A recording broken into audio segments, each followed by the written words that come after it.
৮ বছরের সোনালি ঘুম থেকে উঠে আয়নায় দেখল তার বাম চোখ লাল হয়ে গেছে, চোখে একটু চুলকানি আর হালকা পানি পড়ছে। সে ভয় পেয়ে মাকে ডাকল, মা, আমার চোখটা কি হয়ে গেছে, লাল কেন? মা চিন্তিত হয়ে বললেন, চলো মা, তোমায় চোখের ডাক্তারের কাছে নিয়ে যাই। সোনালি প্রথমবারের মতো ডাক্তারের চেম্বারে গেল। ডাক্তার সাদিক হাসি মুখে বললেন, তুমি কি সোনালি? এসো মা, ভয়ের কিছু নেই। তিনি সোনালির চোখ পরীক্ষা করলেন এবং বললেন, তোমার চোখটা একটু ইনফেকশন হয়েছে, হয়তো তুমি চোখে ময়লা হাত দিয়েছ বা কারো লাল চোখ থাকলে তার কাছাকাছি গিয়েছিলে।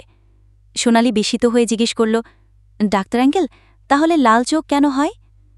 ডাক্তার সাদিক বোঝাতে লাগলেন, আমাদের চোখ খুব স্পর্শকাতর। যদি ময়লা, ধুলাবালি বা জীবাণু চোখে ঢুকে যায় তাহলে চোখ লাল হয়ে যেতে পারে। একে বলে কনজাংটিভাইটিস। এটি ছোঁয়াচে রোগ, মানে অন্যের চোখ থেকেও ছড়াতে পারে। আচ্ছা, তাহলে আমি এখন আর স্কুলে যেতে পারবো না? সোনালির মুখটা একটু গোমরা হয়ে গেল। ডাক্তার হেসে বললেন, ২-১ দিন বিশ্রাম নাও, চোখে এই ড্রপটা ব্যবহার করো, আর কারো তোয়ালে, রুমাল বা বালিশ ব্যবহার করো না। নিজের হাত ধুয়ে তবেই চোখে হাত দিও, তাহলেই তুমি খুব দ্রুত ঠিক হয়ে যাবে। সোনালি হেসে বলল, তাহলে আমি আর চোখে হাত দেব না, কথা দিলাম। ডাক্তার সাদিক বললেন, এটাই চাই। আর হ্যাঁ, বেশি করে পানি খাবে।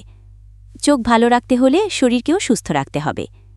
সোনালি চোখে ড্রপ নিয়ে মায়ের হাত ধরে বাসায় ফিরে এলো। সে মনে মনে ভাবল, চোখ আমাদের কত দরকারি, এবার থেকে আরও যত্ন নেব।